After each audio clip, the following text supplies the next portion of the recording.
ক ঘন্টা 10 কিলোমিটার এবং খ ঘন্টা 15 কিলোমিটার বেগে একই সময়ে একই স্থান থেকে রাজশাহীর পথে রওনা হয়ে ক 10টা 10 মিনিট সময় এবং খ 9টা 40 মিনিট সময় রাজশাহী পৌঁছালো। রওনা স্থান থেকে রাজশাহীর দূরত্ব কত কিলোমিটার? ঠিক আছে, তা আমরা ধরি এই তারা এই পজিশনে আছে, হ্যাঁ, এখানে ক আছে এবং খ আছে, ঠিক আছে, এবং এখানে হচ্ছে রাজশাহী, এটা এ পজিশন, এটা বি পজিশন। ধরলাম এই রাজশাহীর এ থেকে বি পর্যন্ত দূরত্ব হচ্ছে কত আমাদের? ডি। তাহলে ক এর কতক্ষণ লাগতেছে সময়? আমরা জানি টি সমান সমান ডি বাই ভি। ভি কত কিলোমিটার? 10 কিলোমিটার পার আওয়ার, ঠিক আছে। যেহেতু এখানে মিনিট নিয়ে আসছে, সো এইটাকে আমরা মিনিটে নিয়ে যাই। তাহলে এখানে 10 কিলোমিটার পার আওয়ারকে আমরা মিনিটে গেলে 10 দিয়ে আমাদের 60কে ভাগ করতে হবে। তাহলে 0 1/6, 1/6 উল্টে গেলে 6D হয়, ঠিক আছে।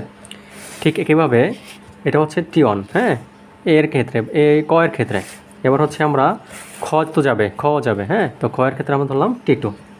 তাই T2 হচ্ছে কত? ডি বাই কত? 15 কিলোমিটার পার আওয়ার, 15। তো আওয়ারকে আমরা কিসে নিয়ে যাবো? মিনিটে নিয়ে যাবো, তাই জন্য 60 দিয়ে ভাগ দিব।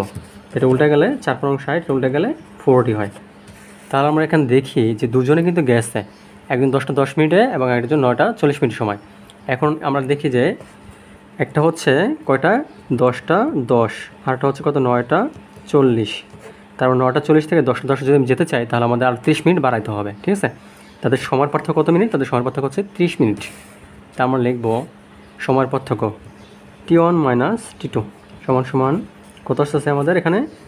6D minus 4D। তাহলে আমাদের আসতেছে এখানে 30 মিনিট, হ্যাঁ, আর এখানে আসতে 2D। তাহলে ডি আসবে কত? 15 কিলোমিটার। তাহলে এটাই আমাদের অ্যান্সার। Okay, thank you.